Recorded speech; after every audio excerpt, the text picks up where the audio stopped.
I'm the killer, bring it back.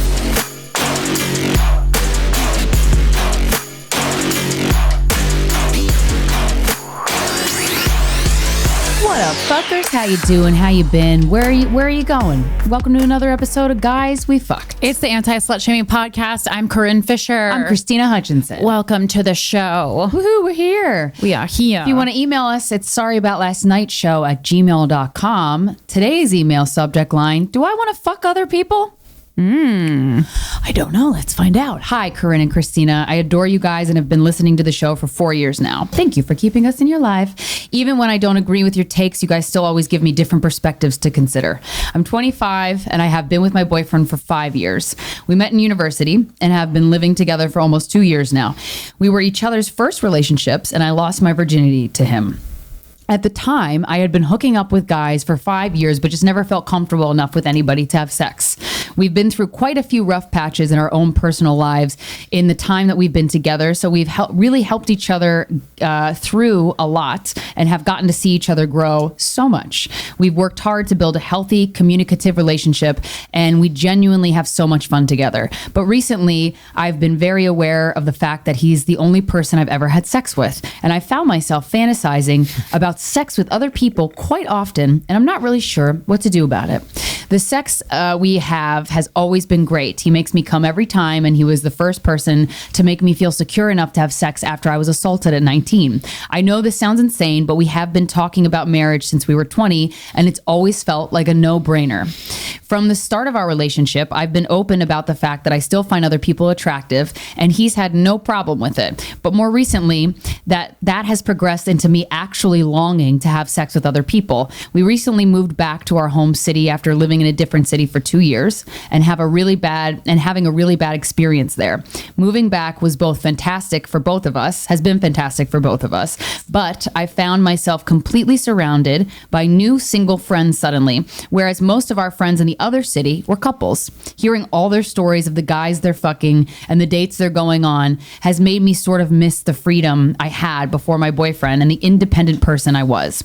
I often feel jealous when they talk about who they're fucking because it sounds like they're having so much fun and it's what I should be doing in my 20s. It's what you want to do. Sounds like. All this single energy being around me all the time has had me thinking more about people other than my boyfriend that I've wanted to fuck. And I have moments where I realize that I will never fuck them. And I feel kind of sad and worried I'm missing out. I love him so much and he's my best friend, but I do also feel sad and a bit scared when I think of my single days as being completely behind me. I've brought up how I've been feeling to my boyfriend a few times. The first, he took it personally, as expected, and really sadly asked me if I was asking him for permission to cheat. If you have permission, it's not cheating. Exactly. It's true. I felt it's just fun. I felt so guilty. More recently, we had a follow-up conversation where I framed it more as me wanting to keep him in the loop of something I'm trying to figure out, and I'm not sure what it means yet, which went a lot better.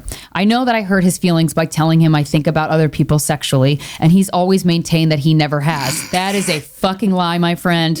That is a fucking lie. Nice try, my friend. He needs to be more comfortable with the truth, which I don't really believe and actually find frustrating, but he insists he doesn't. So there's something wrong with him if he actually doesn't.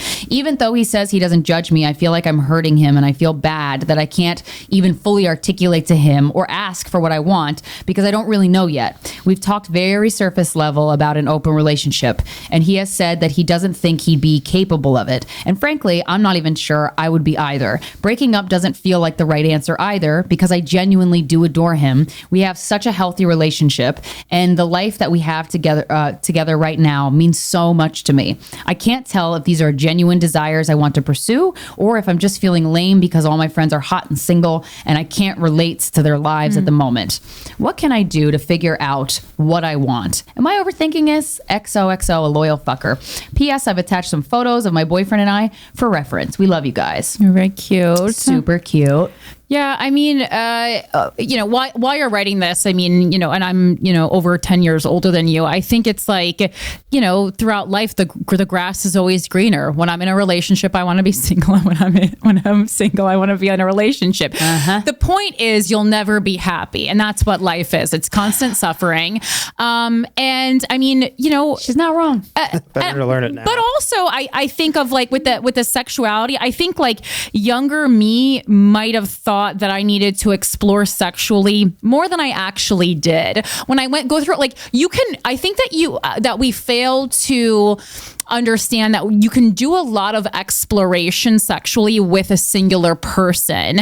And so often when we talk about sexual exploration, I think we immediately think variety, when in reality, I don't actually think that is the most interesting way to explore. So I think the first way to go about it is, it seems like you just seem a bit sexually like complacent or bored. And I think, especially because you have voiced this to your boyfriend, and I would definitely say open relationship is going to tear you guys down. Seems based on what his response was. I don't think he's like self-actualized enough to be comfortable with that. And I mean, what person in their mid-20s is? That's why we kind of make fun of people when they try to do polyamory at like 22. It's just like, what are you even talking about? Like, can you even define polyamory for me? Okay. So I think that's where I would start. Yeah. And also you have this very like young notion that like everything's great, my relationship's great, I love him, I adore the first boyfriend that I had, I still to this day love him and adore him. That doesn't mean that I should still now at 37 be with him. I shouldn't, and had we stayed together, that would have been a mistake and it would have stunted my growth. So I think you just probably need to explore yourself more and get clarity on that, on like what you need. Like, is this sexual urge just like the first? Is this the tip of the iceberg on other things that you need freedom and space to explore, or is it truly just the sexual aspect of it? Because I think sometimes like sexuality is easier because it's more of an alarm because it's like our body, but like, is your mind bored? Is like, are there other like parts of you that feel stunted? Because those are things that are going to be harder to go back and fix, or to fix while you're in a relationship. I think try exploring with him and see if that makes anything better, because that should give you like that sense of fellowship that you want with your friends to talk about interesting things you're doing. Just because you're in a relationship does not mean that the sex has to be boring or the same. And like, if you're intent on marrying this person, you have to start figuring that out now. Yeah, that's one of the things that I was going to bring up too. I think exploring together, that's such a bonding thing. It's so exciting, and it's a way for you to feel sexually alive while also having your relationship intact. And there's a lot of ways to go about doing that, but if you were to do that, first you want to know that that's something that your boyfriend thinks is hot, not just he's doing it because he's trying to like appease you. Yeah. He's gotta be horny for it, but that's, it doesn't, you can have one conversation. It's a series of conversations, because how my one ex and I did it, which I really loved, was we incorporated it in our dirty talk first, just to see how that felt. That was low stakes. That was virtually no stakes, because there was nobody involved in it except us. We were just playing with our creativity and our imagination and seeing how we felt imagining certain scenarios while we were having sex, which was really helpful. And then by the time we got to like going on Thrinder, at the time was what we did, and like going out with a girl, it was so exciting. It was so bonding. I felt closer to him than I'd ever felt to a partner before. And it was beautiful. So you can get the best of both worlds as long as your boyfriend's sexually into it. The fact that he's not, I don't buy that he's never been attracted to anybody else. He has a phone. He has the internet. What are you fucking talking about? Utterly ridiculous. It's almost insulting for him to say, but that leads me to ask, like, what are you protecting, dude? Like, what, I don't know. I think he's like, sometimes people are being the version of themselves that they think they should be. Like, I think he thinks like that's a good boyfriend only thinks about his girlfriend. He's threatened by the fact that she's had this conversation with him, that she's like, I've thought about sleeping with other people. people. It's So like, he's- well, I don't know like that. It's like a superiority complex. Like, well, I don't Right. think about it. I only think about you, which is bullshit. That's an interesting take. And that's kind of like all like moralistic behavior really is about. It's really it's self-fulfilling. It's for us. It's a way. It's yet another way to create a caste system within society, liberals.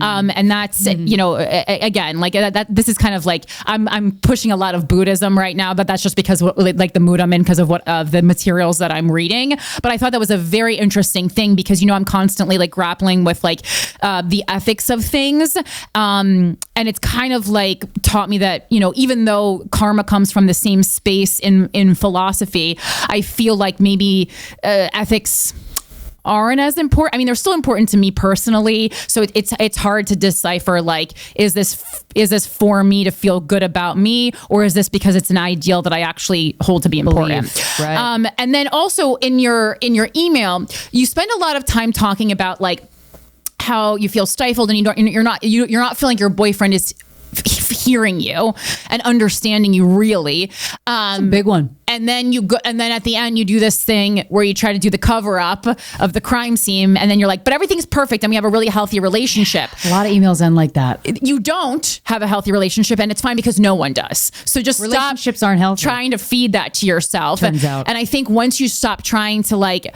act like everything's okay, and the first step of AA is admitting that you have a problem. The first step to or what's close to a healthy relationship is admitting that the relationship isn't healthy, and then you have the space to work on the things that aren't working. You've been together for 5 years. I think that's a very large amount of time. But now you're 25. You're actually becoming an adult. It's easy to stay together for a long time when you're really young because you don't know anything else. You don't really have a lot of thoughts. I gotta be honest. Like I was a lot of stressors. I was doing 5-year relationships, 2-year relationships right and left in my 20s because it was easy to do so. Because I hadn't fully come into who I am and the things that are important to me yet. And again, that's why they trap you. They trap you young. This is less of a trap because you guys are the same age, but so I mean, I think it's just stay alert and try to explore with him. But the fact that and also I think when we're young, we think relationships we have to constantly communicate every fucking waking thought we have with our partners, and you don't. Like I know it would be nice if he understood this kind of mental journey that you were on a little bit more, but he doesn't have to understand, and he doesn't need to know. Thinking about something is not cheating, and you need to have things that you can go through alone in the relationship, and you will. Autonomy. You got to keep your autonomy. So I think there's multiple things to work on, and I don't think you have to break up, but I think you have to try exploring. And this was also a lesson learned the hard way, that just because you're in a relationship with someone that you want to share most things with doesn't mean that you have to share everything with him. And you're also coming to an age where like you might start to see the world differently, and you have to decide, does this mean we can learn from each other's differences, or does this mean we are too different to remain together? Good one. Thanks for writing us. I hope that helped. Come see us live, you guys. Yes, I was tricked into doing some dates in 2023. So here they are.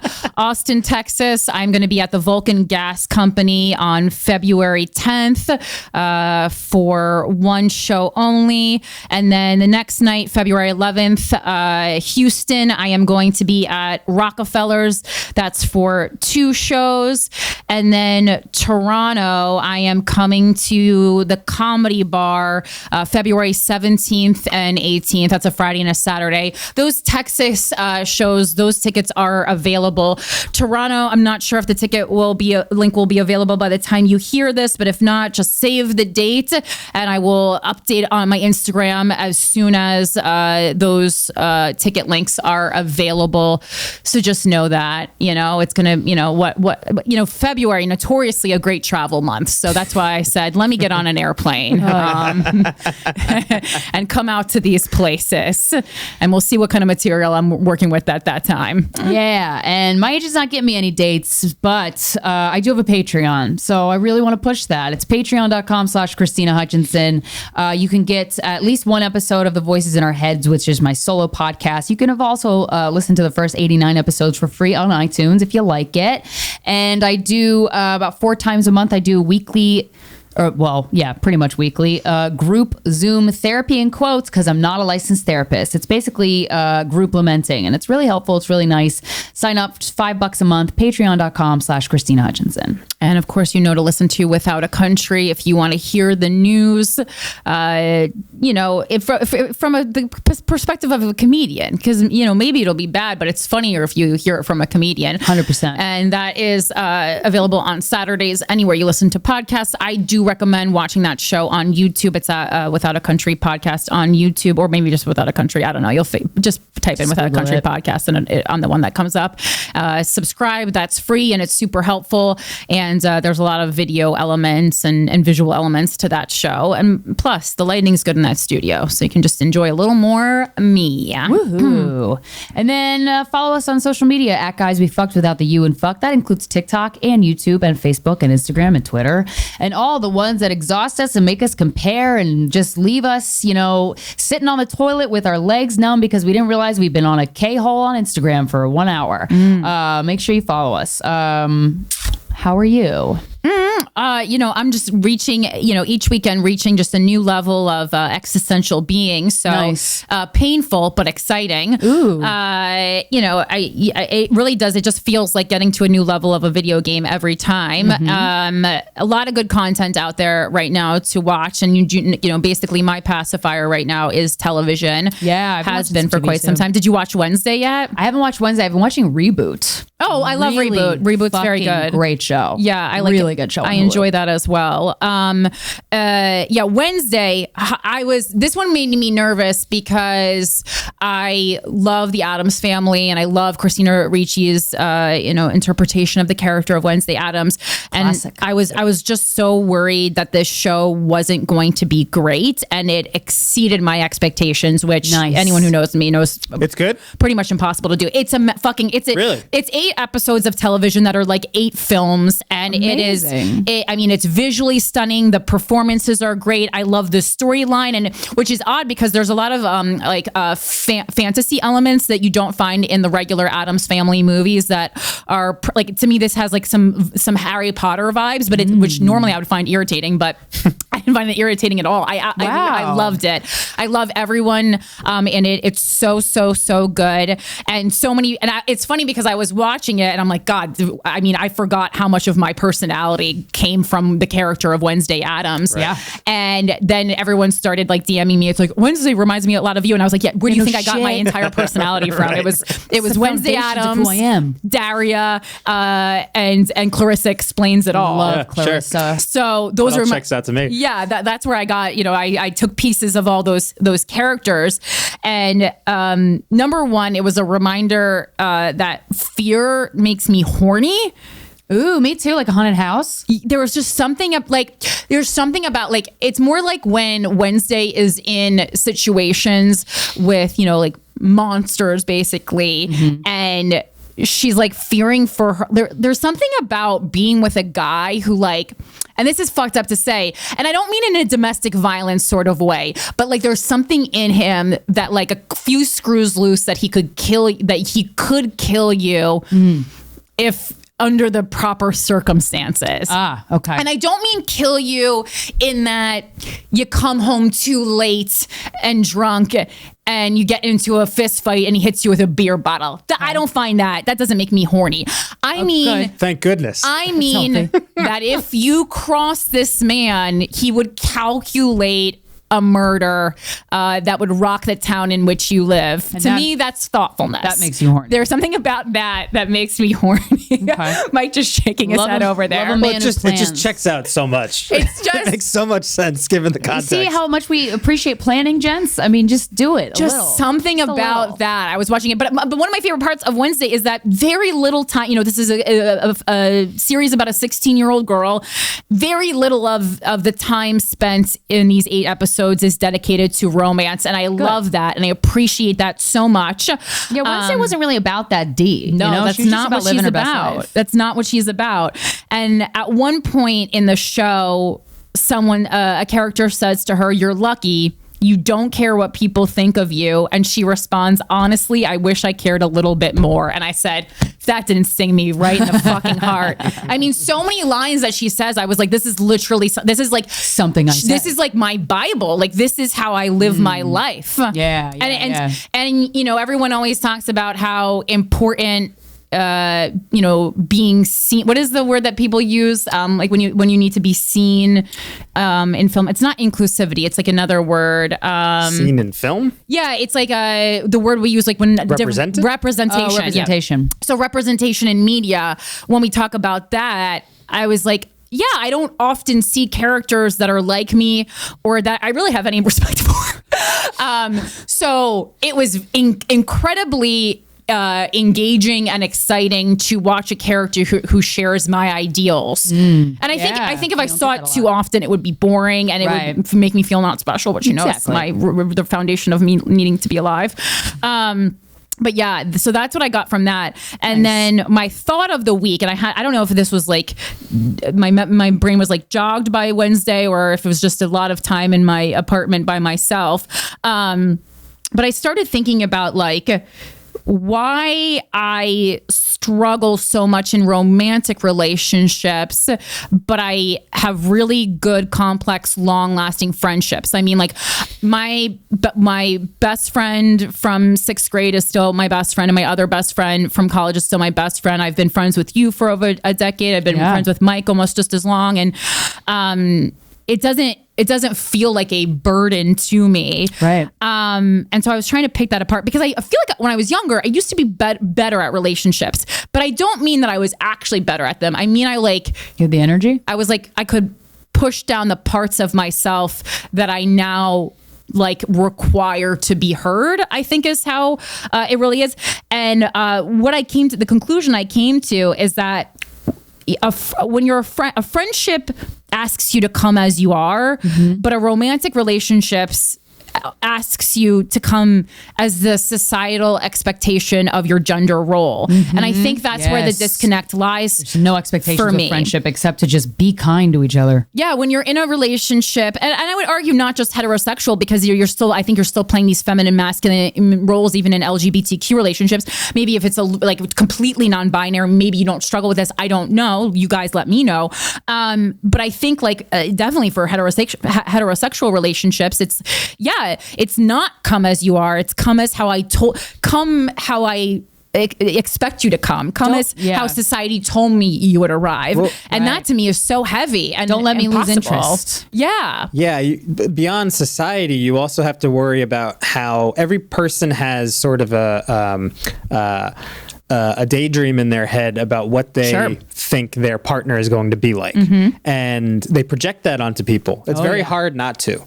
So you also have to sort of fulfill those expectations for your partner. Whereas when you're a friend, you vibe with somebody, and that person, a long lasting friendship, you come through for the other person. And as long as those two things sort of check out, that's kind of the recipe for a really good friendship. Because like Krystyna said, there's no expectation of anything. You just decide that you really enjoy this person's time. And you can have multiple friends, so they're feeling multiple things. Friendships are so much more rewarding than romantic relationships. Well, and also, so much more. I think we also, and my therapist pointed this out to me. She's like, we expect our romantic relationships to encompass like almost everything that every friend brings to the table. Our needs, Whereas like, if you needed something, or when you need something from a friend, you know which friend to call. Right. But when you need something in a relationship, there's only one guy. Most times only one person right. to ask. And, I remember, I don't even know what it was I was, complaining about because there's so much in therapy. And my therapist asked me, well, would you be comfortable not getting that thing from a romantic partner, just getting it from your friendships? My answer at the time was no. And I think whatever it was, I can't remember what it was, but I remember the feeling it gave me. I think my response would still be no, whatever the fuck it was. Yeah.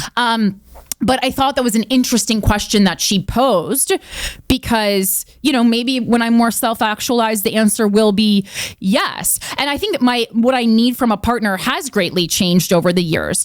I think I used to want so many complexities from my partner.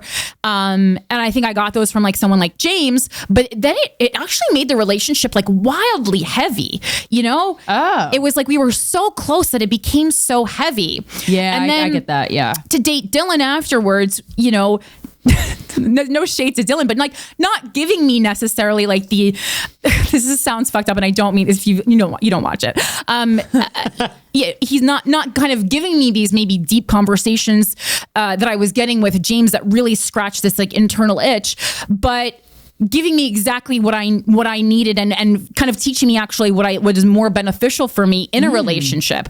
I don't want to come home and have I have heavy conversations all fucking day. Right. I don't want to come home and have a political discourse. Right. I want to sit down and watch the Circle and and eat just stick snacks around and laugh and joke around. And when we still unpack things, it's not like we didn't have high level conversations, but it just wasn't as heavy. It just wasn't, and there was something nice about being in different parts of our lives because I had it's almost like I had an area of expertise and that was the life he had not yet lived. Right. But then his area of expertise is a life I will never live because I will never be 25 again and I will never get to live in that generation. But as a comedian, I think it's very important to stay in touch with that generation. So it's sure. He's giving me a key to a door that I'll never get through, and I'm giving him a video game cheat code to a life he's yet to live. Yeah, so we really are getting things from one another. Yeah.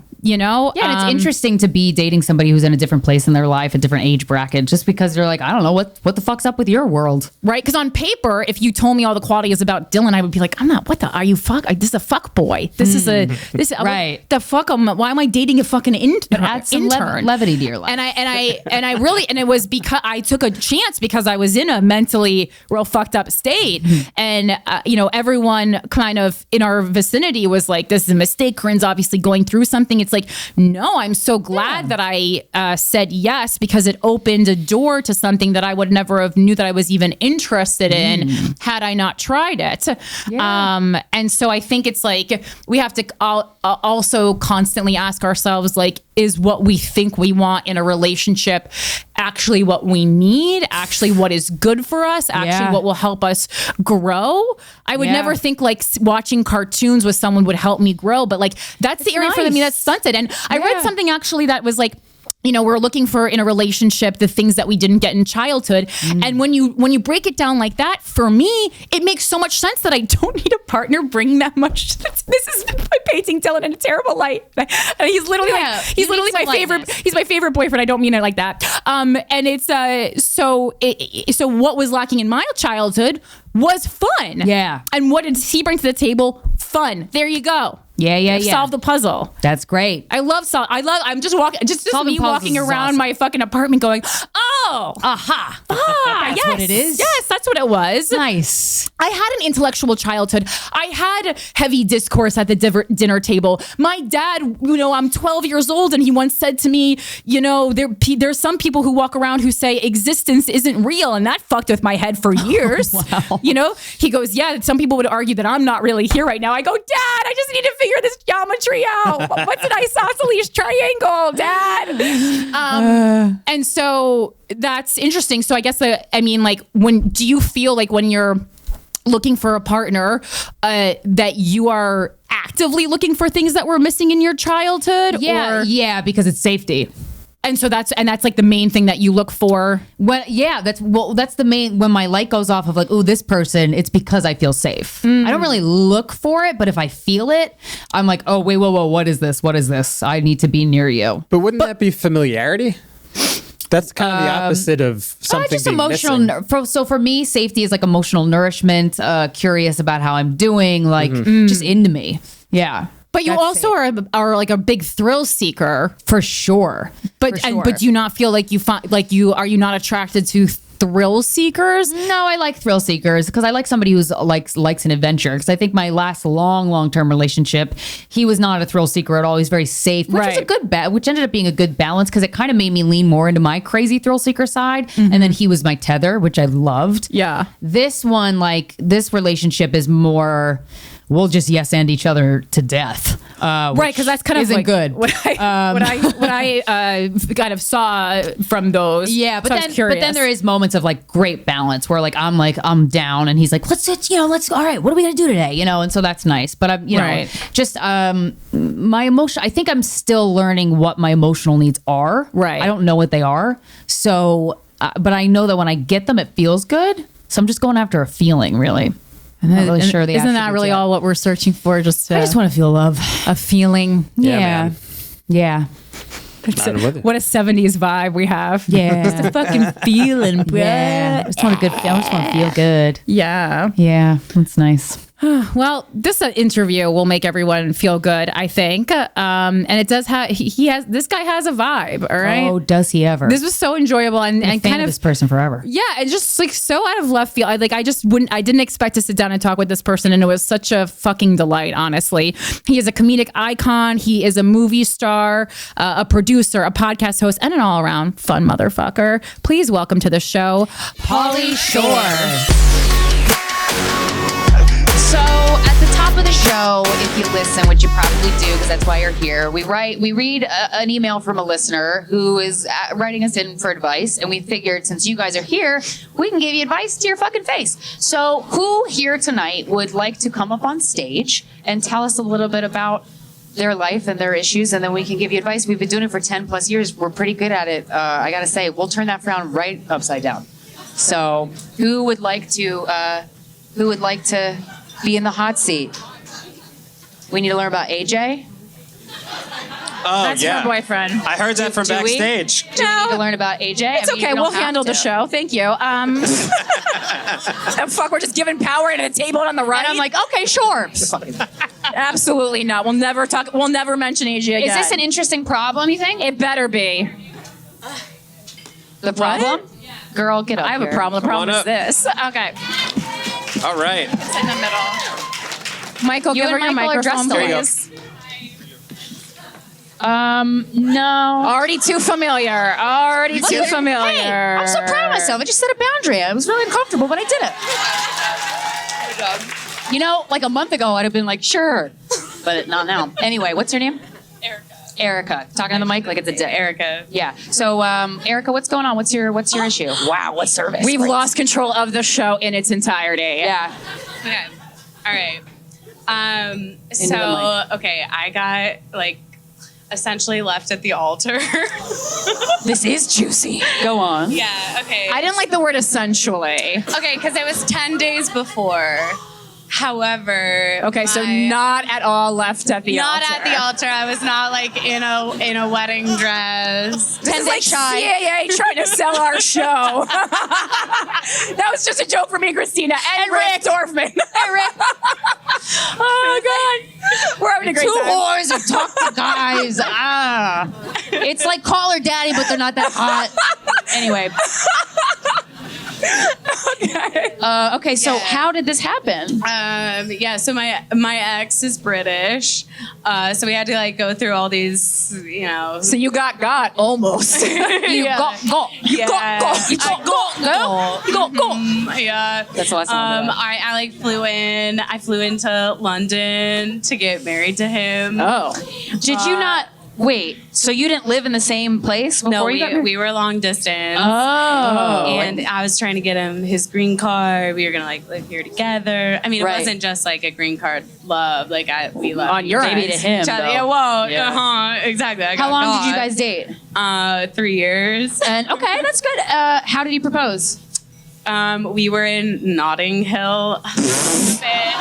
Did he say I'm just a fucking boy? Oh man, I love Insist. this. Did he say that? He must Girl. have Googled like ways Yeah. to make an American fall in love Yeah. with you. Pick the hackiest one. Wow. I mean, I would have fell for it, but yeah. Yeah. This is incredible. So wait, he took you to Notting Hill and then Okay, but so he's an actor. apparently. acted like he wanted to get married for a little bit. And then he was like, I'm not that good at acting. She's handing these to me, guys.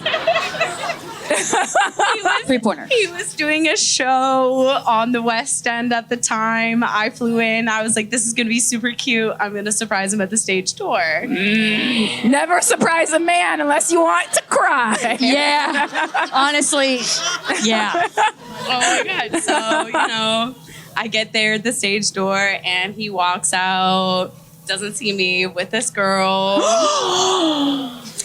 Who This whore. he had told me he had told me about her and said like, this girl, she's 19. Wait. All the 30-year-olds are like, kill her. How old is he? 26. And you said, oh, your 19-year-old friend. That seems normal. That checks out. You don't know a grown man wants to be your friend. When in doubt. So he had told me about her and said like she has a crush on me. And I just want you to know, in case anybody in the cast tells you that like We were we've been having flirting. unprotected sex. Yeah. It's just like, In case you oh, accidentally her. get a surprise on your pap smear, I just want you to know that we're pretty close. Oh my God. You know, anytime a 19-year-old girl mounts me, I'm like, I can't get her off. She's so strong. Get off my dick, 19-year-old. Get off. Oops. Okay. So I'm like, okay, well, please don't talk to her anymore. Like, clearly she has a Our crush on guest you. is literally LOLing. Oh, I love you. Okay. But I'm like, yeah, please don't talk to her. And then I show up at the stage door to surprise him, and he walks out with this girl. Is and this I'm 10 days like, before your wedding? Yes. Wait, he didn't know you were No, he knew I was coming, but he thought I was going to be waiting at the apartment. But I was like, psych, I'm going to go to the stage door. Yeah, because did you know? Yeah, was there a little bit of you that fucking was knew. actually Well, trying? women that you always knew? know. We Women can always say that. know. Yeah, I'm sure. Yeah, it was my intuition. No, she had no idea. She was just trying to be cute. That's even. Oh, I'm sad now. Sign for him? Be cute, like Damn. Notting Hill. Like She had a sign that said, "To me, you are perfect." Oh no! Hey, if we don't laugh, we'll cry, right? It is sad. It is sad. What happened next? Anyway, so then she and I had already met at the opening night. How was that? Were It you was like, brief? hey, It what's her was- name? That's a great name. Hey, Ooh. Damn. It's like a hot name. Sorry. You're hot, so it's fine. Hello, I'm. Hello. What's your name? What's your ex's name? Johnny. Are you Johnny's friend? Did we learn nothing from the trial? No, I could just imagine. This is like Chad's gonna have to edit all the. But we're just gonna hear like. Can we do a British bleep, Chad? Bleep, bleep, Yeah. bleep, bleep, bleep. Wait, Chad, we're gonna use that sound clip to edit out the names. So don't you worry, Chad. Okay, go ahead. Okay, well, So- yeah, okay. Well, now that I know that we're bleeping things, like, I think I can get a little more. Go crazy, baby. Let's do Every it. bleep is an hour of work for Mike, so bleep it up. It's fair trade for all that pussy we're getting you. I mean, we're paying him hourly. Fine. Okay. It's really kind of the joke's on us, but So what happened? Yeah, so then I'm at the stage door, they walk out together. She sees me, we make eye contact, and then she fucking books it. Like just books it. like goes. Literally. Lily, where you going? Backpack, like, and I was like, oh my God. That's also the worst way to handle it because you want to play it off like you were not fucking. Right. So you walk away slowly and go, off to car. So now, I That was Australian. All right, no, off to car. mean, up to the team. Yeah. Cheerio, loved running lines with ya. Goodbye, friend. That's still Australian, whatever. I don't know what country we're So in. she runs, she scurries away. Yeah, and I'm like, Are you like, who is that? my heart's like out of my asshole at this point. I'm like, my heart's like beating so Yeah. fast. Anyway, so I'm like, I'm gonna swerve. I'm gonna like meet him around the other way. So he's like walking this way. I like come around, like, hi, and he's like, oh shit, like, he's like Wait, so Lily saw you, but he didn't see you? he didn't see me. Men are literally so unobservant. What? Where you go? Your fiance. That's crazy. The love of your life. Yeah, well, I smell a bitch 8 miles away. I go, she does. She does. She does. It's true. Yeah. So I mean, we like embrace, and it's super fucking awkward. I'm like, hi. Did you have a game plan at this point, or you were just like making one up in your No, head? fully just like spitballing there. I was just like, wow, this is super awkward. Yeah, And, like, I okay. just walked in on, whatever this shit is. And I'm supposed to marry you in 10 days. And my parents are literally on their way here Oh, from boy. California. Good thing London's a great city. It is great. So when you guys had the Yeah. talk about like, did he at least fucking admit it? Yeah. That he was having an No. affair? What a cunt. No, So I'm what did like- you say? Yeah. So I'm like in a towel with like a glass of rum in. We're back at your hotel room now, right? So wait, you got naked back before you into called his- him? Oh yeah. All this? And it like it wasn't working. You thought And the then I was titties like- would change I it? was like, I feel like is everything okay? And then I like joked. I was like, what? Do you like not want to marry me or something? And then he was like, I don't know. Oh. But wait, is this a story where you just glazed over the fact that you fucked him after you saw him with fucked him? Lily? Well, I didn't want to She make it wasn't too in a much towel. work for you. She was in a towel, and I didn't think it was because she just felt so dirty. I just thought she took a shower. So She just took a dirty. shower. Yeah. I know there's so many times I get nude with a man in a hotel room, and he's like, just take a shower. I've done it. I'm just going to give you a back rub. Yeah. Never happened. So wait, you got one last D for the road, huh? One You last. should have, as he was about to come, you should have been like, "So you fucking." Well, that was the problem.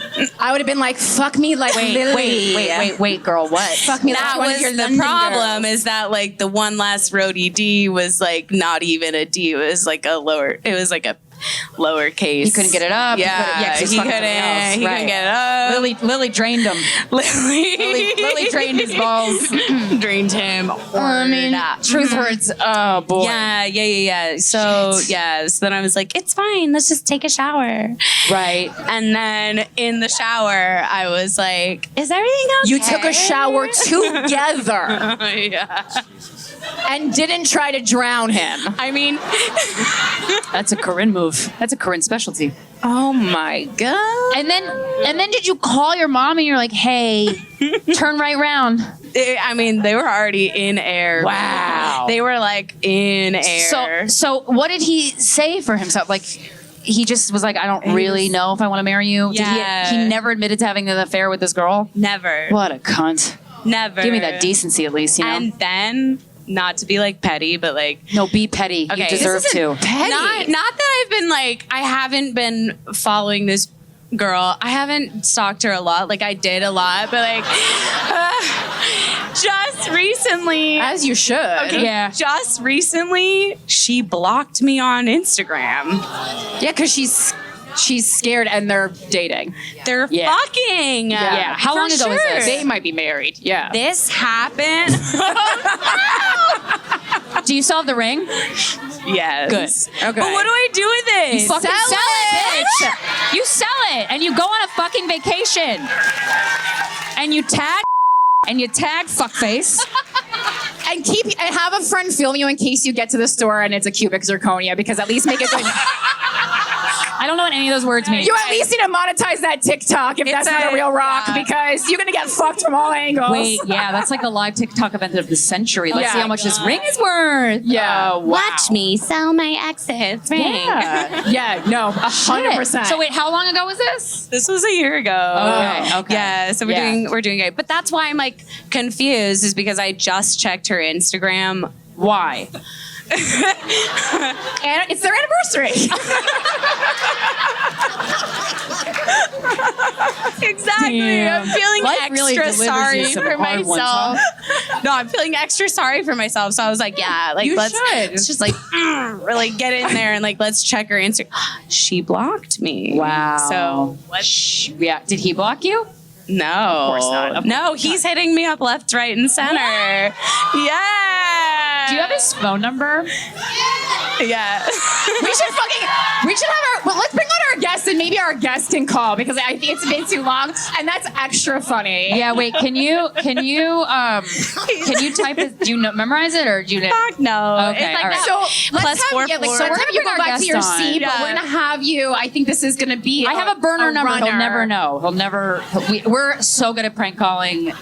You don't even know. Oh my God. Prank call him. Yeah. But he's in London is like 5 hours ahead. Oh, yeah, no, right? he's like asleep. He's Well, leave him a nice little voice. yeah, Yeah. a voice memo. Yeah, voice memo, voicemail, whatever. We'll think something good. Thank you so much for being on stage and sharing. Thank you. You're for letting me wonderful. share You're gorgeous. You have a bright future ahead of you. We appreciate you. Thank you very much. Get that number ready, and we'll, ladies and gentlemen, we're so excited to bring on our guest. He's a legend. He's an absolute legend. I just recently saw his show as part of the New York Comedy Festival called Stick with the Dancing, and it resurrected my love for comedy, because guys, I've been quiet quitting, as I've said on all my podcasts for weeks. I'm having an existential crisis. It got me out of it. He has movies that you've seen and loved. My top 3 childhood movies are Matilda, and then Home Alone, and then In the Army now. Ladies and gentlemen, please welcome to the stage, Pauly Shore! Come on out, Pauly. It's safe. Yes. Yeah, sit right there, baby. Out. No, We want to grab you violently. Pauly. We're not.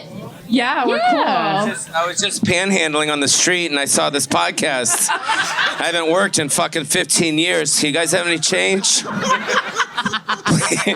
Give it up for that chick that was just up here that got fucking wasted in London. Hey, dude, sir. What the fuck, bro? Sit down. Anyways. Wait, what? Thank you for having me. Thank you for having We're me. so happy you're here. Thank you so much for coming. I know, but he's got a duck, bro. You're really happy you're here. Pauly, oh boy. Fuck. Where to begin? I mean, are you okay? Or do you regret I don't it? know what the fuck's gonna happen. Neither I do think we. you guys That's are the gonna point. fucking thrash me or something. Thrash you. No, we love you and You're respect cool? you. Okay. What happened? Shh. This isn't the internet. We can hear you. Serotonin, what's up? Thank you for being here. Thank you for coming. You You are. guys lassoed me into this shit. We lassoed you Yes, you lassoed By me. You saw calling me your in the reps street and went. with my lasso You that know, I get gave them that my little Jew boy, get him in here. That's exactly the language we use. We said, get that Jew boy in here. We're also Jewish. He's goy. He's not Jewish. He's a little bit Jewish too, actually. Okay. Four Jews on a stage. Too many Jews for you? Very fucking weird in here. Shut the door. Thank you. Now, I'm interested to start chronologically with you. You were. First of all, you should explain to them who the fuck I am. They're all under 18 here. They think like I'm some creepy Who's guy familiar that with Pauly snuck Shore? in here. They don't. Maybe tell them They know who you are. Icon, I was the voice legend. I was the voice of Pinocchio that went viral on TikTok. Remember, Father, I want to be on my own. I have the whole world to see. Remember, I made Pinocchio gay. Remember, Yeah. that's me. Okay, so fuck, let's go, rock and roll. Legend. So, anyways, sorry.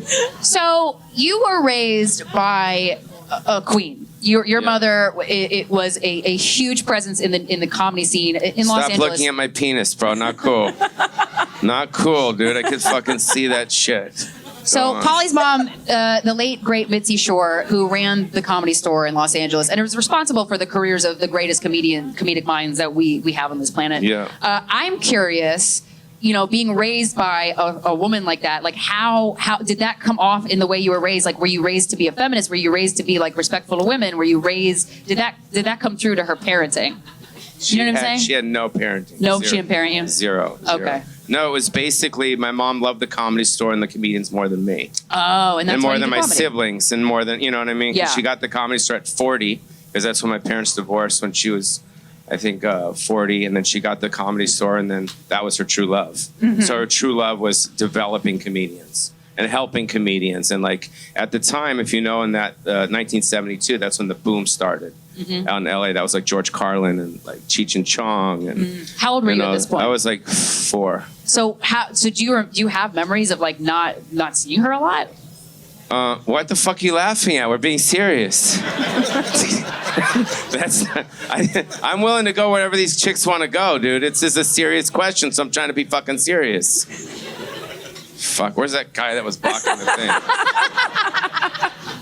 Anyways, I did see her a lot. She was there. She was a great mom. Yeah. She didn't like, throw me to like Roseanne Barr to breastfeed me or any of that shit. That's sweet. Did she ever give you a sex talk? Sex talk? No, I just figured it out. How? How did I figure it out? How'd you figure out what Fuck, sex was? Well, for me, for when I started meeting girls, Yeah. I got a saltwater fish tank. What? Oh, that's right. Yeah. What? Wait. Yes, I got a saltwater fish tank. Because when I was get it. 14 years old, well, Yeah. the story, yeah. Yeah. So when I was 14 years old, I started wanting to meet girls. But I wasn't like on the football team or any of that shit. So I used to watch You had to bring Shame. something to the table. What? You had to bring something to the table. Yes, well, everyone does. This is fucked. Dude, the staff that served us drinks was angry, bro. That Filipino guy wanted to kill me. About what? I don't know. He just very violent. Asked him for a soda Did he and hit blah, you? blah. Yeah, I think so. Anyways, I think he thinks I'm a homeless guy that snuck in here. Yeah. For real. What the fuck you laughing at, dude? Listen. So when I was 14 years old, you're losing your followers right now, by the way. People are going, fuck these bitches. The fuck? No, I was 14 years old. I used to watch a lot of James Bond movies. Mm-hmm. So if you remember James Bond, you guys remember James Bond? Yes. 007 back in the day. So it was always like a babe, a saltwater fish tank. Oh. With tropical, beautiful fish. That's adorable. Yeah, it was great. So I said to myself, I got a saltwater fish tank. Then I can have a reason to get the babes to come in my room. And then when looking at the fish tank, I could pick up their skirt and fuck them with my 2-inch penis. Oh. All right, that's all my time. Thank you. I'm going next. Don't take your dick out.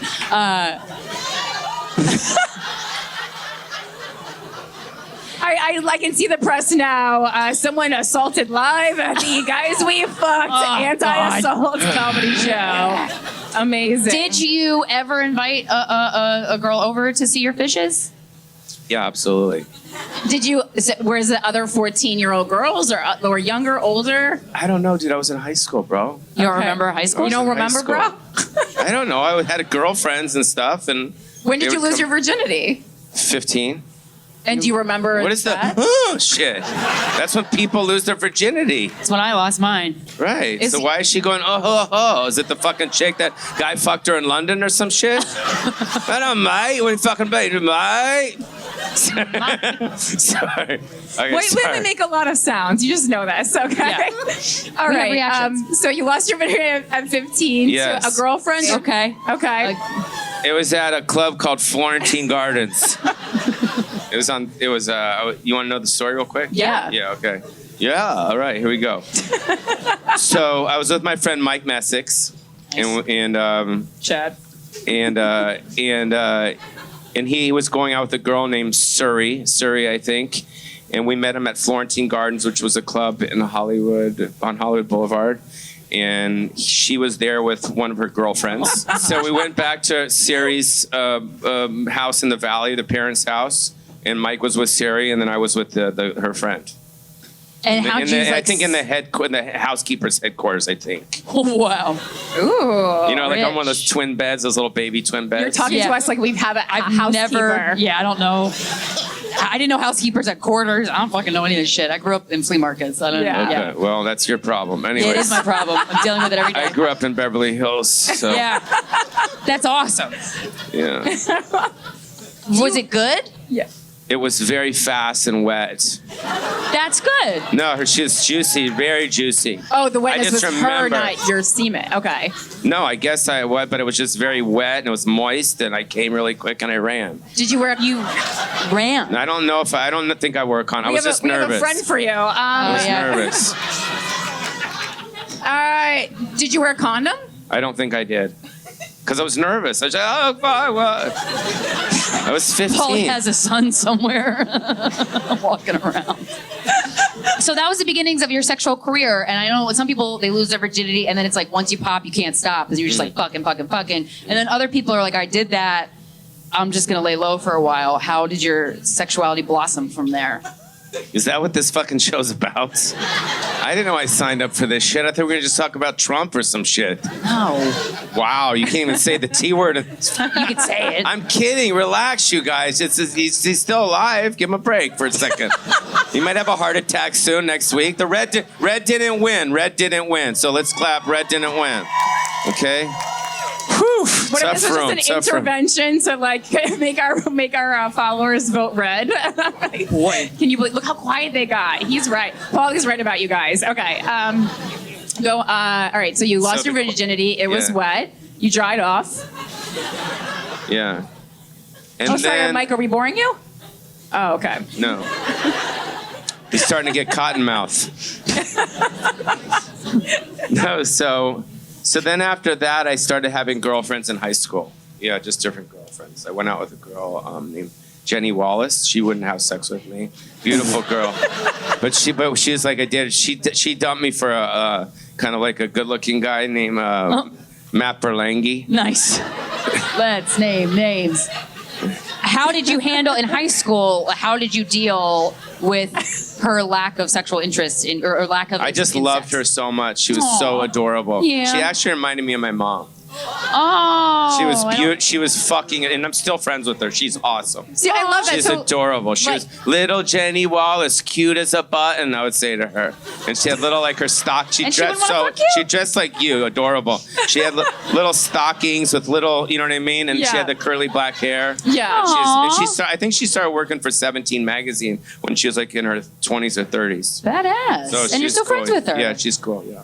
Why wouldn't she have sex with you? She just wasn't ready yet? I think she wanted to go with the guy that was, you know, I don't want to say that. I don't want to be mean to him, but, you know, I think she wanted to go out with the guy that was like one of these guys. Machismo. Yeah. I mean, that would be mean to him. Yeah. I don't want to throw him under the bus. He was so fucking jacked and hot, and I just like don't want to shade him. Yeah, I don't want to be rude though. I don't want to be rude.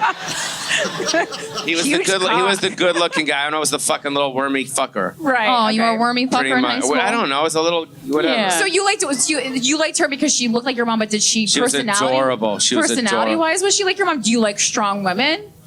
I just thought she was unique. She was like an artist. She was an artist? Yeah, she's like an artist. Like she did art and stuff. She was just cool. Okay. Yeah. So, and then there was a long point in time where you were just like everywhere. Like you were all over MTV. You were fucking just, and I imagine like your rise to fame. How does that change your sex life? I don't have a penis anymore. Oh, okay. It's gone. I sucked actually it off? have a pussy now, and I'm gonna actually have. Thank you. I was actually gonna make this announcement here tonight on the podcast that I'm transitioning. Okay. I actually had lunch with Caitlyn Jenner last week, and she says, you know, and she goes, Pauly, I think this is a really good idea for you to transition your whole life. You've been fucking. Now it's time for you to get fucked. Yeah. Wow, that didn't get the response that I thought. But you do actually know Caitlyn Jenner, don't you? I've seen her once. Oh, okay. I was like, there was I've a photo seen her in your once. show, but I couldn't remember how it aligned. I think it was a joke. Okay. No, so I don't know.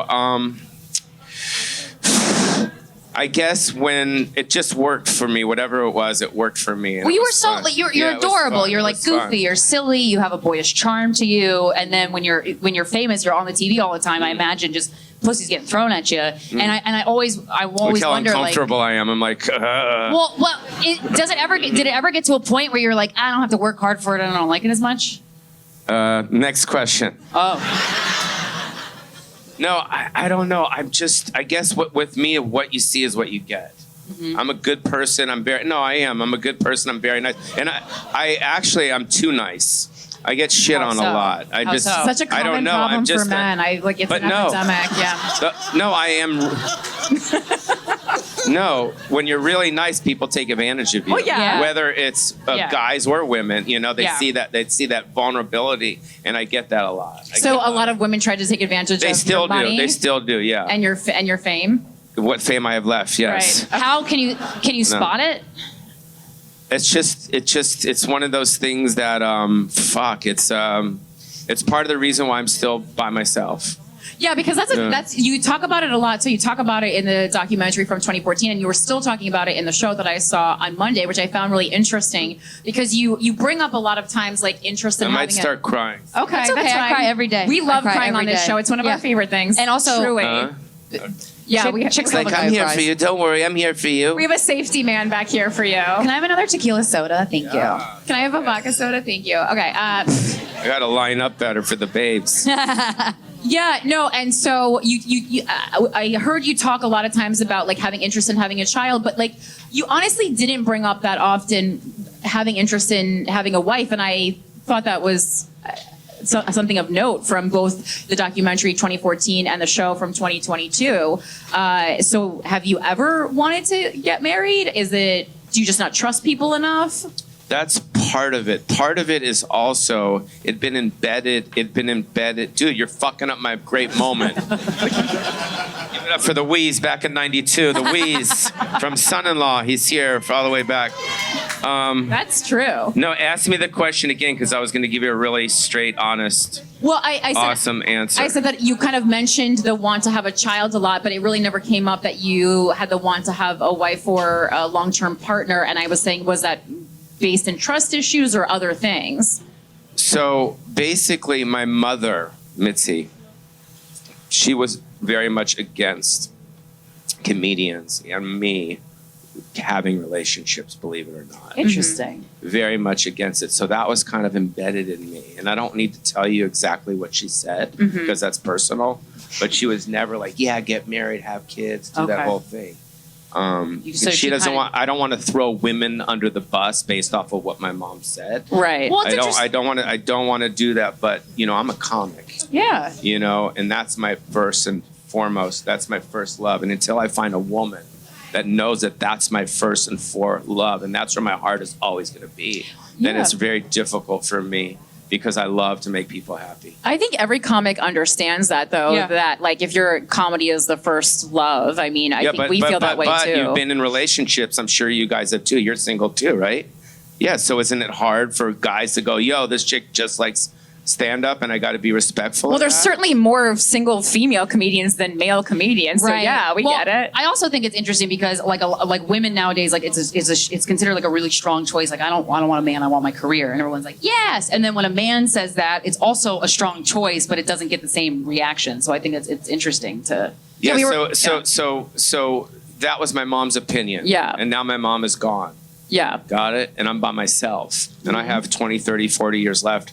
Looking forward, and how do I want to live my life? I say that every day. Yeah. Do I want to be by myself? Do I want to be with different friends? What do I want to do? So that's basically a question mark I deal with every single day.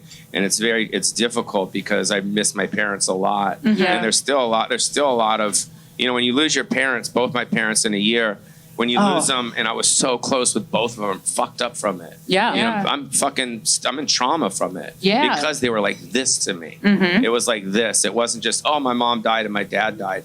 And I'm not using that as an excuse, but I don't want to bring that energy into a relationship either. Yeah, you know what I mean? I want to bring, people don't want to hear that shit. So I got to go do ayahuasca sometime, I think. Hell yeah, go to the desert. Fuck. Although I feel like a lot of women, like, they're probably hearing that going, Paul, Pauly, I want to save you from the trauma. Everyone got so wet. You hear how quiet all these they chicks were? are getting wet for you right now. Yeah.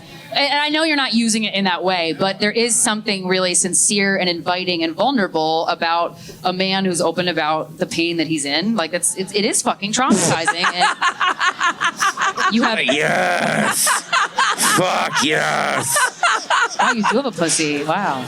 No, but But it's really refreshing to hear men talk about their pain very openly and honestly, and I it's attractive. It is Not attractive. overly refreshing. then I would say it's a medium level. In this case, though, because we were talking on the phone earlier today, and I was like, I understand completely. I lost my dad last year, and I was also very close to my dad. My dad's the reason I became a stand-up comedian, funniest guy I ever met. And I was in a relationship at that time, and the reason I had to break up with my boyfriend was because I was like so in such a deep depression. But I couldn't function as a girlfriend anymore. And I knew that the healing from the loss of my father, someone I had known for 35 years, was a lot more, that was just the thing that I had to handle first. top of your plate. Absolutely. Yeah. Yes. You So have to be a I good completely working What's understand. fucked up, dude, is when they're gone, it's still fucking there. For me, it is. Like, Right. I still feel it because that's how close I was with her. Yeah. No, I get it. I'm just like, That's a loss that really permeates your future. Like, I need help. I need help. Yeah. But I mean, have you gone to therapy? I mean, because for me, Yes. I had and I incorporated, I had a tarot reader. I had a lot of woo-woo shit, which I think you would appreciate.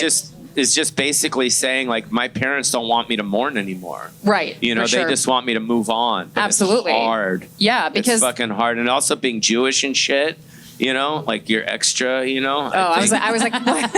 at least, you know what I mean? when Fuck, I dude. found out I was Jewish a couple years ago through a 23andMe test, and Corinne's like, that makes sense. Yeah, I said this Very explains dramatic. so much. I'm very dramatic. I thought something was wrong, and I go, oh, you're just Jewish. My stomach always hurts. Everything's always the worst or the best. And Yeah. it's a lot. And I was like, oh, it's a Jewish thing? Oh, shit. Okay, cool. I was worried, and then I was like, oh no, hi, Yeah, grief is real. Grief is, and it's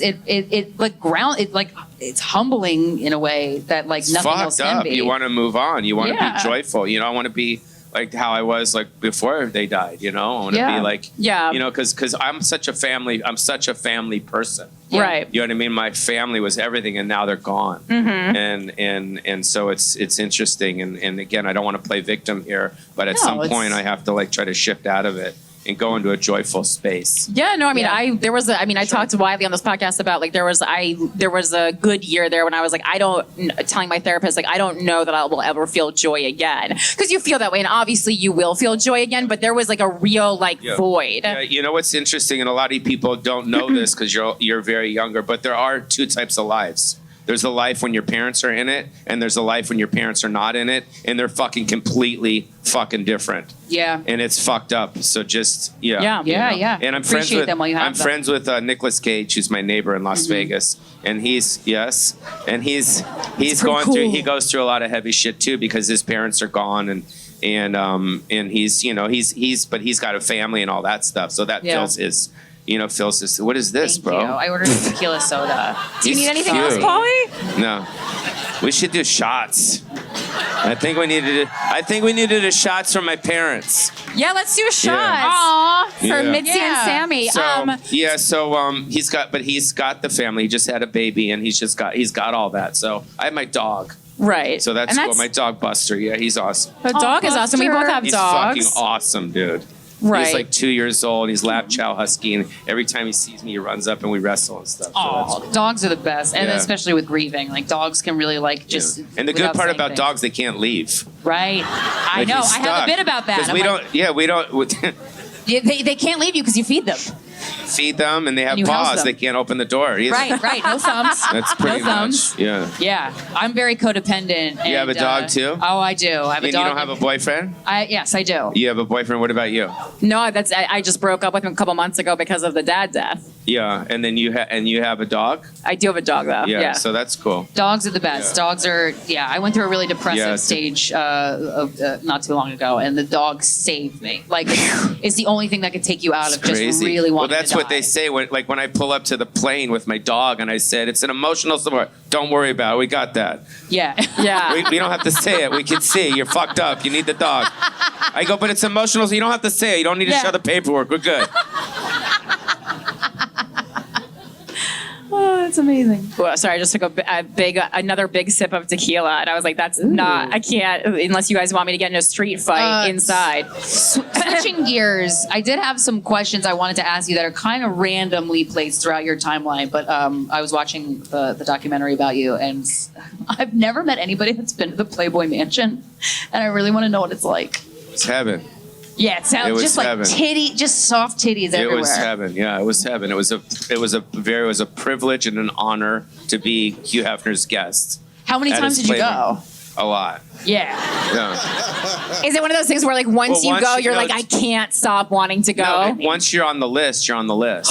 Right. This is So you're basically on the list. Yeah. But everything's paid for. You go up there, food, drinks, everything, and then girls are half naked. Right. And there's just a bunch of crusty old dudes and me. It was cool. Fuck yeah.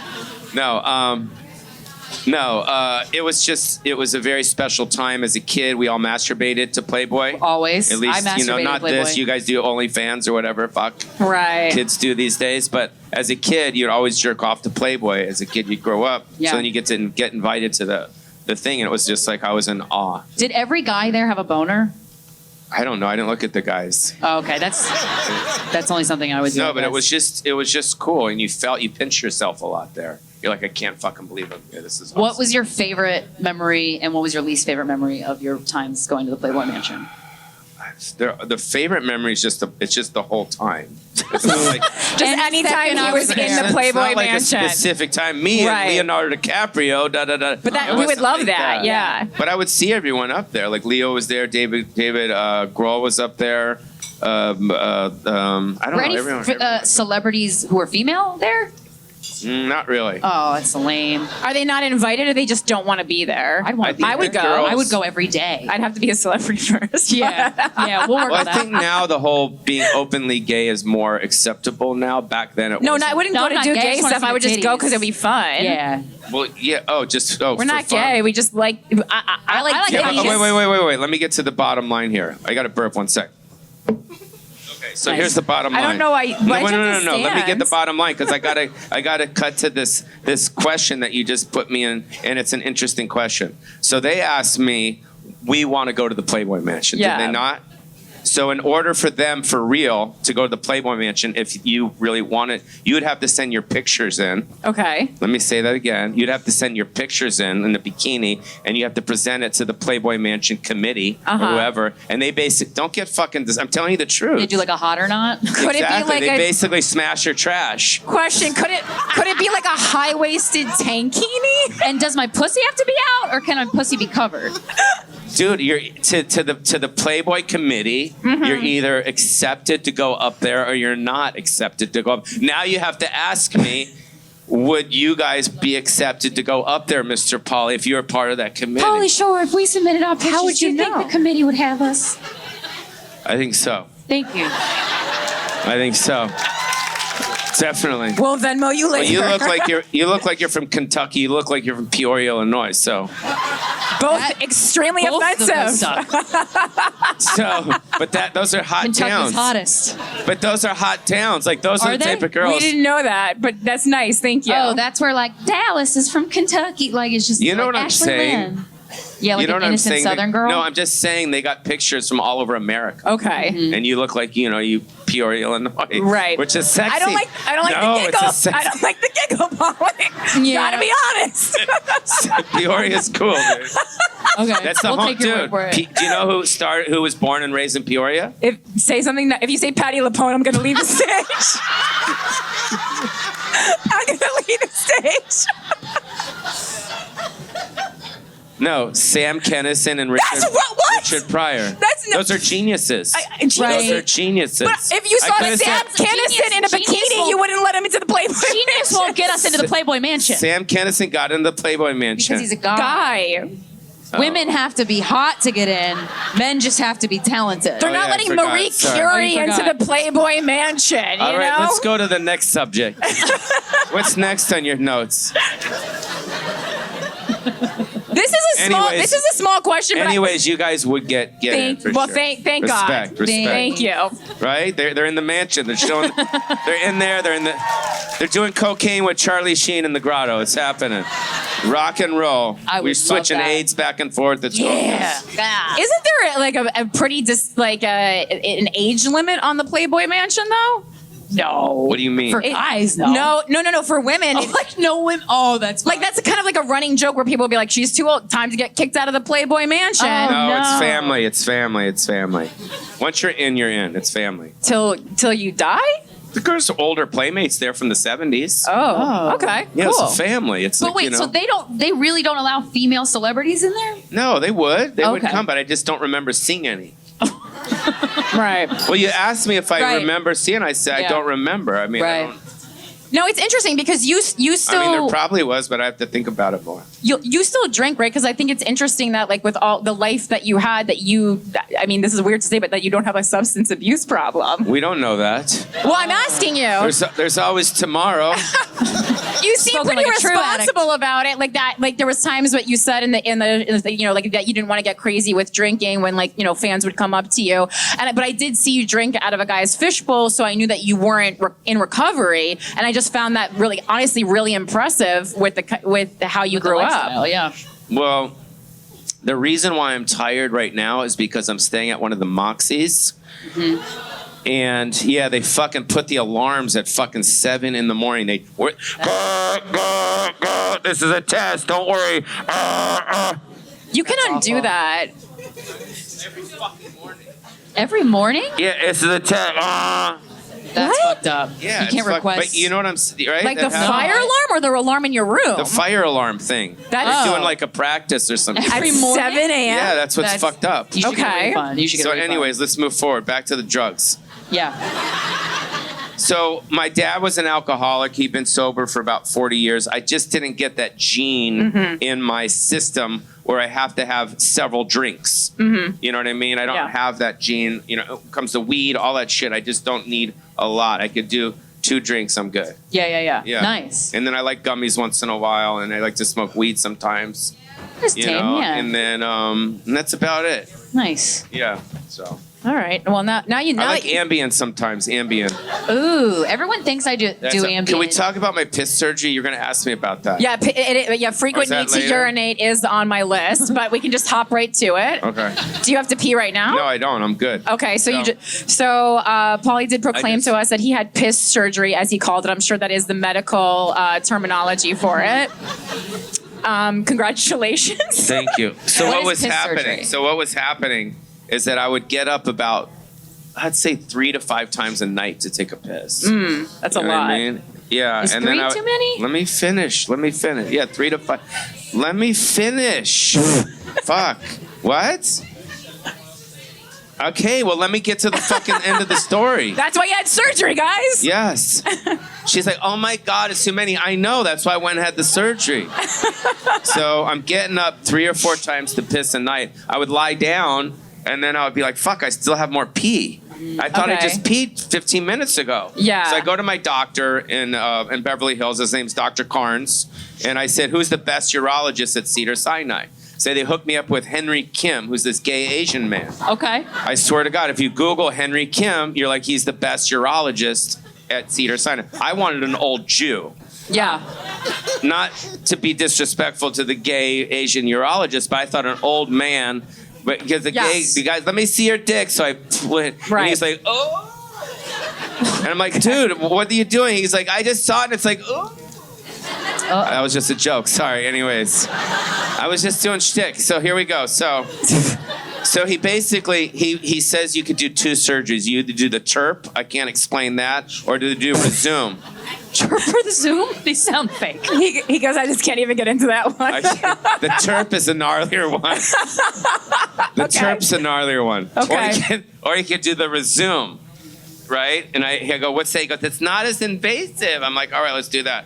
So basically what they do, Resume basically means You do the surgery and you resume to how you used to pee before you had a pee problem. Okay. That's why it's called resume. Right. Got it?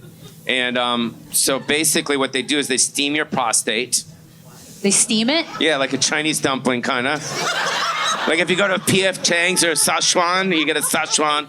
They steam it. They steam it. You're out. They put you out and they just steam it. Okay. Whoa. They steam it, like shrink it or whatever. Like it's Right. Right? And then you wake up from the surgery about 30 minutes later and you have a catheter in your dick. Nice. So I had a catheter in my dick and a piss bag right here next to my fucking leg. Yeah. Okay, so Velcro to it. Wow. Yeah, so it was at first I was pissed, but it was actually the best week of my life. Because you could just pee yourself. Yeah, at dinner. Yeah, sick, dude.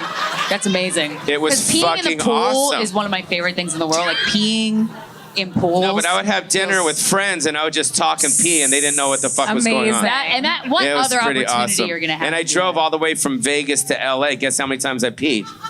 A lot in the bag. Yeah, zero. I had to Zero stop times. to pee. Yeah. Zero. Wow. Road trips way So, but better. then I landed, once I got to LA, I had this big piss tumor right here. And I undid the nozzle and just fucking hit it out and it was cool. Yeah.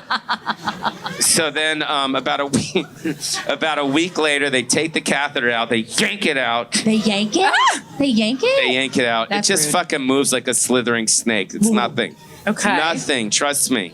I'm a little. I hate pain. It wasn't anything.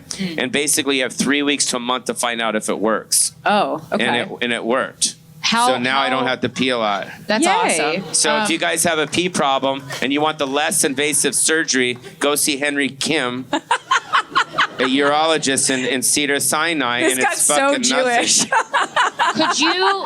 Oh, I have a question So it's about. called. Can someone Google it and just come up here so they know I'm not lying, I know you're not. please? Can you? Well, Google yeah, it? Mike's the producer. He'll do Yeah. it. Do it. Thank I have you. a question, Pauly. Yeah. When you had a catheter in for how long? 1 week. Did you get an erection during that time at No. all? Well, okay, you just did No, it. you just didn't do anything for a week. That's Yeah. fine. Okay. You don't have to do shit for a week. I've gone way longer than a week. How long have you gone? Ever? Yeah. Probably 3. Weeks? Years or 3 weeks. Oh, Without jerking it? are we talking masturbating or sex or? Hooking up. Bam. oh, wow. Chinese. You only went 3 weeks without hooking up ever I know. in your whole life? You get a lot of puss. That's so much. Well, we're also you Did also I say referred something to it. wrong? That's not. No, I'm impressed. Yeah, we're not I mad. mean, We're maybe impressed. a month or 2. I don't know, but it was a while. Wow. Did So you wait, find it? Wait, we're trying to segue to the resume. Are they going to give us the light to get off? I feel like they're going to give it, and there's someone coming out later. Well, there's someone Did coming you out. find it? Jesus, your internet sucks. Okay, sorry. Go on. I was like, I'm looking at the time. We'll wrap it up soon. Whatever you okay? want. I'm Okay. good. I just didn't know if you had anywhere to go. You seem nervous. I was nervous when I walked in the I know. building. I know. Okay. Well, okay. So, I mean, as that was an erotic story, and I'm sure we're all going to touch ourselves to it tonight. But I want to go back to the Moxie Hotel, okay? Because you were staying at the Moxie Hotel. Yeah. And when you travel around, do you date? Do you go on dating apps? You were talking about going on dating apps a little bit earlier, backstage. I mean, not really. I did meet a girl that's here tonight. Yeah. Oh. And I met her. I was going to jog in the morning. You know, I like to jog early around 6 or 7 in the morning. I was putting my sneakers on, and I was jogging, and I was jogging, and then this girl comes out, a Little Sister. Yeah. I guess it's a club, and I bumped into her.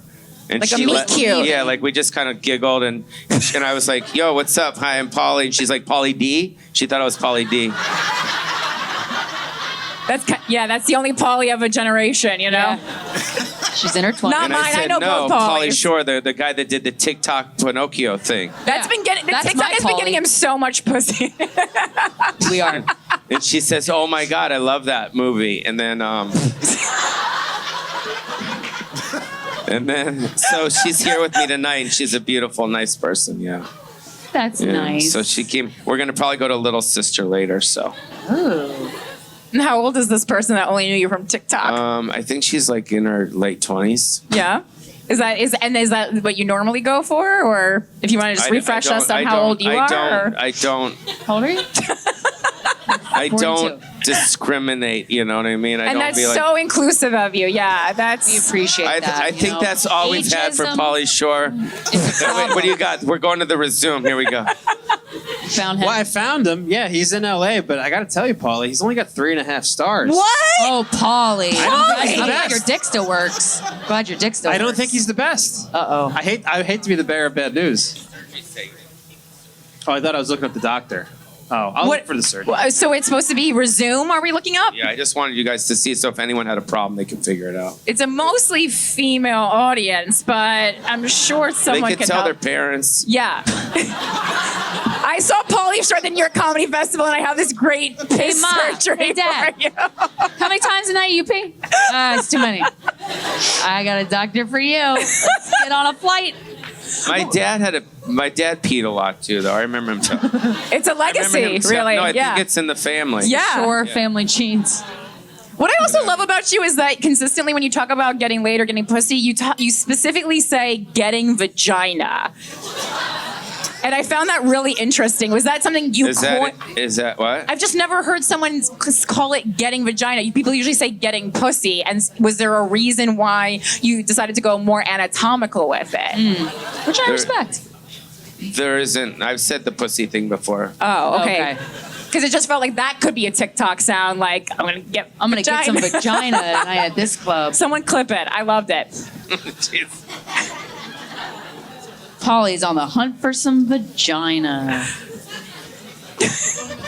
How many times have you been in love in your life? Oh, good one. A lot. You know, it's interesting. No, a lot. Well, Yeah? Nicolas Cage has been married like 4 or 5 times. Why does it matter? Well, I'm just saying, I don't care people about fall Nick. in I love. care about you. I care about you. What? No, Nicolas Cage beautiful- already bought his plot in New Orleans. Like, what does that have to do with you? I was going to talk about the woman that was up here that got stood at Notting Hill. Yeah. Yeah. Stood up at Notting Hill. Yeah, I have a London story too. Okay. Oh fuck, dude. Wait, tell us. This is fucked up. This is fucked up. We're here for you, Pauly. So I don't know if you guys remember the movie Biodome. Biodome? Yes. Biodome. Classic. So I did Biodome, and there was an actress in that movie named Kylie Minogue. Heard of her. Also a famous singer. Also hot as shit. All right, a that's all I sexy could woman. say on that story right there. Pauly. So Kylie Minogue All right, ruined your so- life, or No, I'll tell you what happened. this is juicy. Yeah, I Yeah. love So basically, what happened was I fucking fell in love with her. yeah. Oh my god! But the thing is, I never seen her before. Yeah. She was just an actress coming to audition for the movie. Okay. So I didn't know who Kylie Minogue was. I wasn't like vast of the, her. She wasn't like Madonna to me. Right. Yeah. Like I knew who Madonna was, but I didn't know who she was. So, but when she walked in, I was like, she's adorable. Yeah. I mean, just fucking adorable. And I was just like, boom, boom. So we started filming, and I was just during the whole time we were filming, I was just being nice to her the whole time. It wasn't like anything like this. It wasn't like that. But eventually, what happened was her birthday came, and I wanted to do something really special for her because she was by herself. She didn't Yeah. have her family and stuff. She walked into her trailer, and I put all these flowers and stuff in there, and a picture. I even bought her a ring. Not an engagement ring, but a cool cool ring. Okay. A cool ring, like Okay. with diamonds and stuff. Oh. Yeah, because that's how much I was like, you know what I mean? So eventually we started hanging out Nice. and we started dating. Okay. Wow. Yes. So for about 6 months we dated after the movie. And then I took her to Las Vegas for the first time. She'd never been to Las Vegas. Aw. Took her to the Bahamas. We had a great time. Aw. Yeah. And then what happened is she told me, she's like, Snoo. She used to call me Snoo. She's like, Snoo, you're going to come on tour with me this summer. It's going to be beautiful, Snoo. She says that to me. I'm like, awesome. This will be cool. So I start calling her. I'm like, where do I fly? Da, da, da, da, da. And she's like spatching me, like no calls back. Spatch, like this. Like totally like... It's ghosting for you Yeah, guys. like ghosting. Yeah, like this. And then finally, instead of me going, you know what? This is like her basically saying she doesn't want to be with me. What I did was Stephen Baldwin, who was in the movie with me, was actually filming a movie in London. So Yeah. I said, fuck, I'm going to go out to London because that's where she lived. Yeah, just like your story. Yeah, so I flew to Wow. London. Yeah, I flew to London. And as I'm flying to London, I guess she's flying to LA with her new boyfriend. Oh, Yeah, how'd you find and she out? never, and then what happened is her friend Nikki told me, she goes, Pauly, Kylie loves you. She thinks you're awesome, but she has a new boyfriend. She had someone else let you know? Let me finish the story. What? I was reacting, Pauly. Okay, sorry. I'm just getting emotional. I think I have to piss. Jesus Christ, my piss surgery didn't work. He said he got 3.5 stars. Do you need a pee? We can vamp. I'll just pee in the fucking thing. I don't Okay. care. My friend Lindsay probably laughed for sure. No, Lindsay's still. Anyways, so I basically, her friend Nikki sat me down and said she's got a new boyfriend. I'm like, well, why the fuck didn't she just call me and tell me? Yeah. Just say, yo, you're awesome, but I'm seeing someone else. I'm like, Yeah. awesome, all good. So she gets to fucking LA, and then I call her at her hotel. She's staying at the Chateau Marmont Sunset. Oh. She's staying there. And then she answers the phone. I'm like, why didn't you tell me? Like, what's the big fucking deal? Da da da. And she says, come pick me up. So I pick her up in front of the. Oh no, I don't pick her up. Sorry, I meet her at the Kings Road Cafe. Kings Road Cafe on Beverly. Okay. And we're sitting there, and she basically looks at me and says, you're awesome, but we're not going out anymore.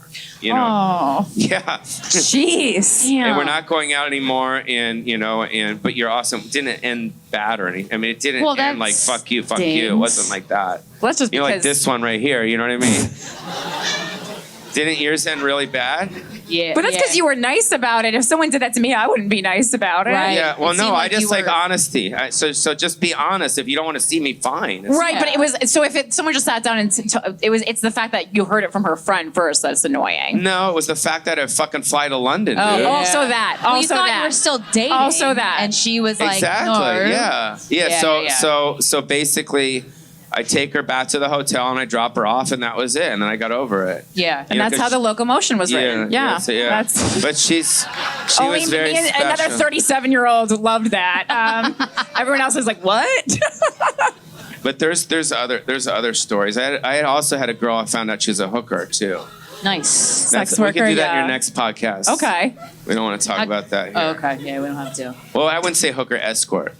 Escort. When yeah, I was sex when worker. I was young, I found out. So I'm pretty fucked up from all that shit. Yeah. Yeah, it's some Does anyone have any Ambien?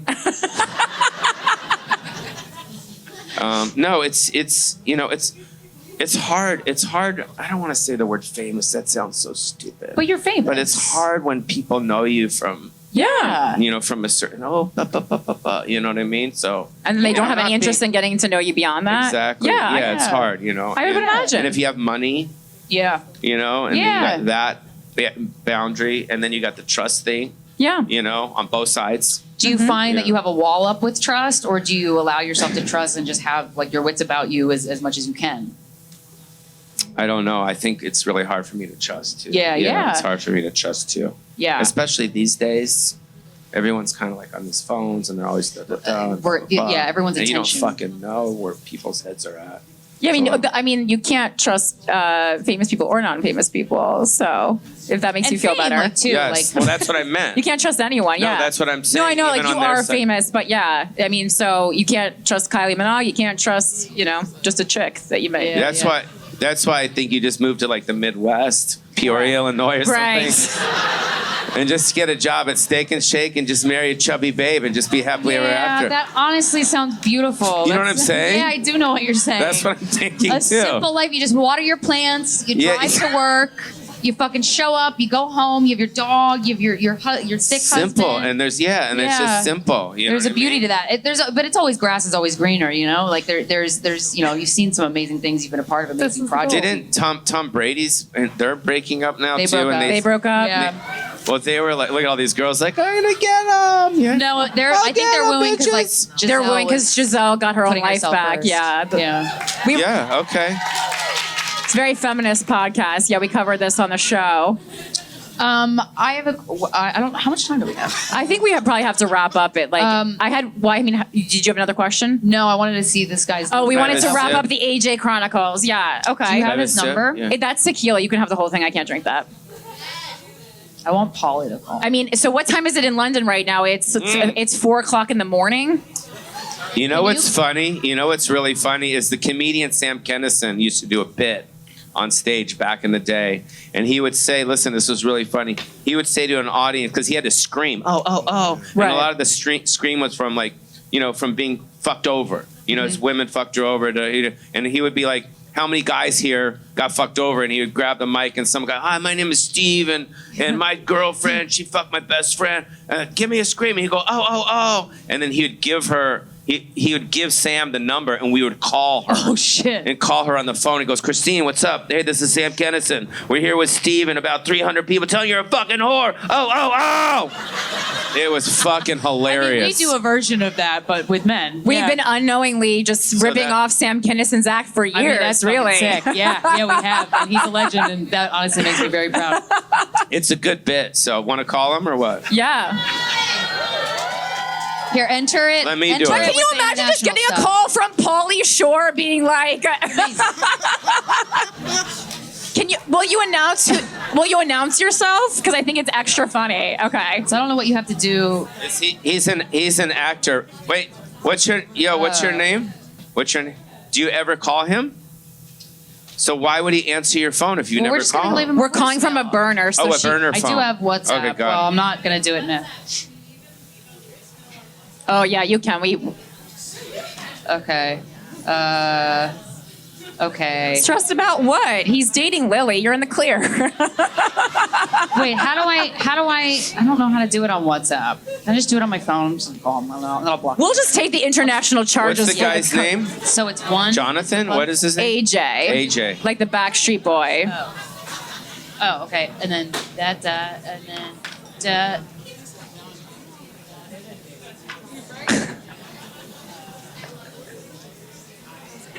And remember, when we make it, just be I called very your quiet ex? and we'll pretend that we're not in a huge theater. Oh, I called your ex in Phoenix. Was it good? Ugh. Classic. Thanks for letting us call. With phone? Yeah. I wouldn't answer the phone. But we found that if you keep calling, then people think someone's dead and they'll answer. Yeah. Oh, Johnny? Oh. What's your name?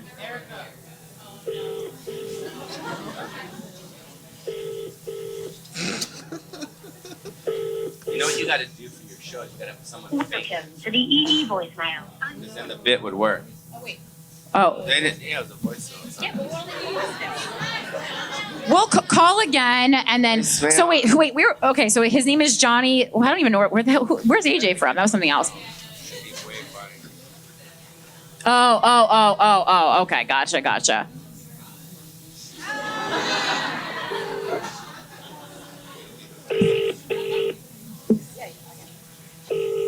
We leave messages all the time.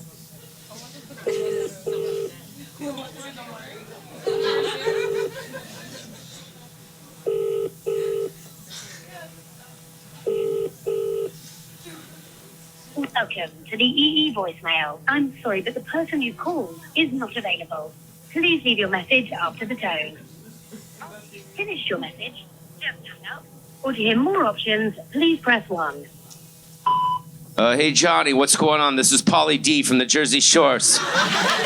Listen, I'm here with your girl, Erica, and we want you to know that she's fucking Kyrie Irving right now. And we're keeping her away from the Jews. And he's got some black penis all up in her butthole. And this is Pauly motherfucking D, Jersey Shore, checking out, bitch. Who's an actor now, Johnny? Woo! Suck my dick, Johnny. Check. Can I get in trouble for that shit? No, guys, give it up for Pauly Shore. Respect. Thank you.